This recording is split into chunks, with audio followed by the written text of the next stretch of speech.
Stuff is happening to the gerbil. Let's do a little walk around and we'll show you what's going on.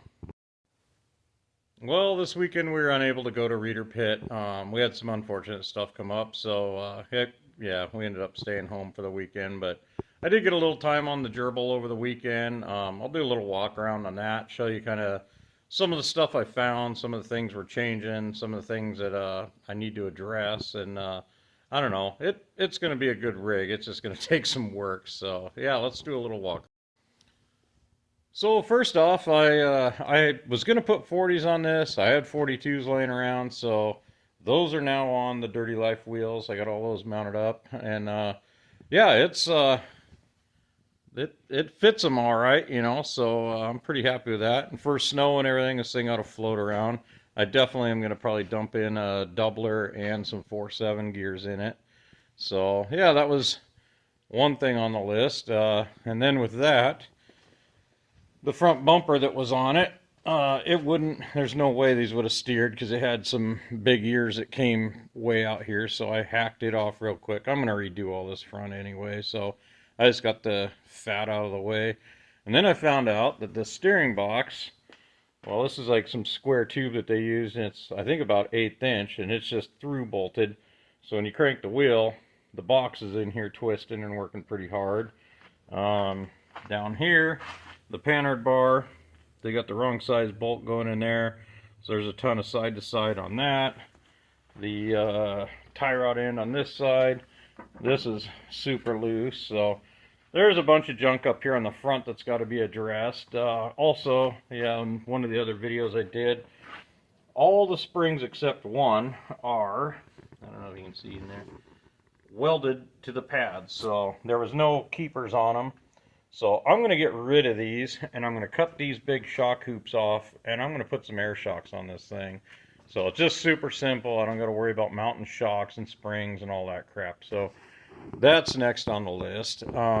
So yeah, then we got looking, and the cage that was on the back of this thing was absolutely lopsided and just horrible. So I decided I'm going to redo that. It is actually DOM tubing, so I was kind of happy to see that. So I'll probably end up redoing a back half and finishing that out just for now to get through winter.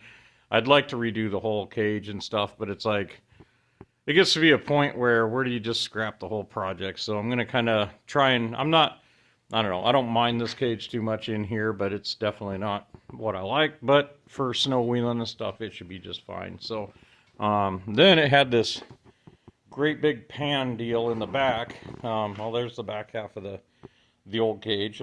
This pan was sitting in the back, and it was down in the fenders here, and it was cut out for, it looked like a YJ fuel tank was in there. So I got rid of that, and by doing that, this whole back half now is floating.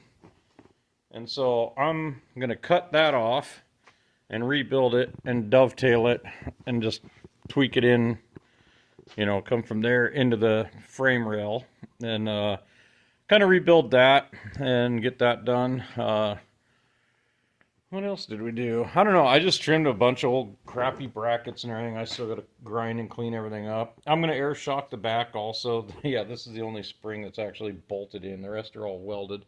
But I'm going to probably cut this frame off and redo it with the air shocks and everything.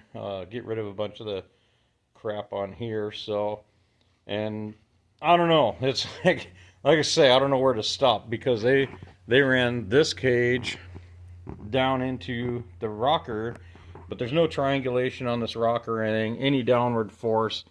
It's welded to, these frames aren't even as thick as a quarter, so I mean, this can all just peel out or whatever, you know. There's no pads on the inside, you know, to even push through the floor. They just cut it and went straight down through the floor. So even if there's a pad here, that would help on any downward. So that all needs kind of addressed.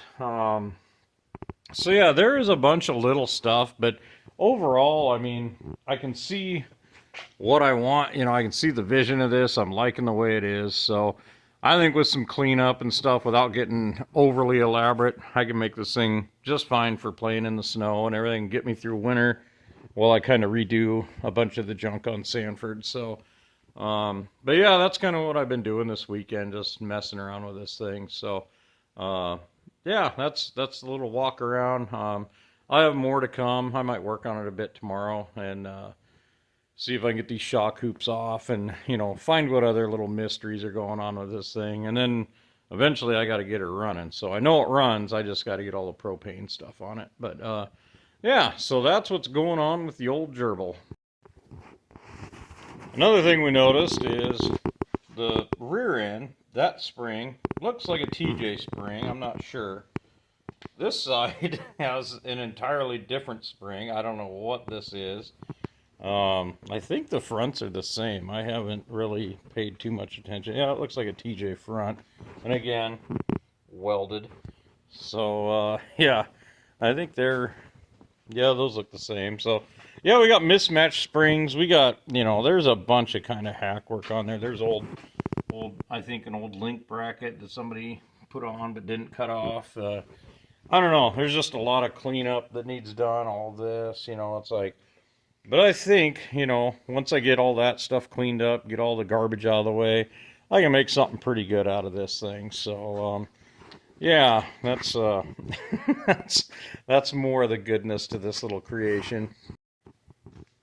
And it's got these half doors on here, which aren't horrible. I mean, well, they're not good, but I mean, again, some cleanup on it, get them, finish welded so you're not slicing your arms on these. And this one they haven't done yet, but the other side actually kind of has a cool little, well, they just got a bolt welded into the latch, and you just click that, and I mean, they open and close pretty slick, so I definitely want full doors for the winter time, but like I say, with these, I can probably cobble these enough to where so they're summer use, or if I can't find doors by winter, it's like it's better than nothing, so I can probably make some kind of a little upper piece for it or something. But yeah, that's another little bonus to this thing. So I don't know, we're trying to think. I'm gonna probably rattle can it a color, and I don't know what I'm gonna do. I don't know, it's kind of, I got some different seats and some different stuff to where it's like, well, do I coordinate to those, or I don't know. Like I say, we're kind of just like staring at it and getting ideas at this point.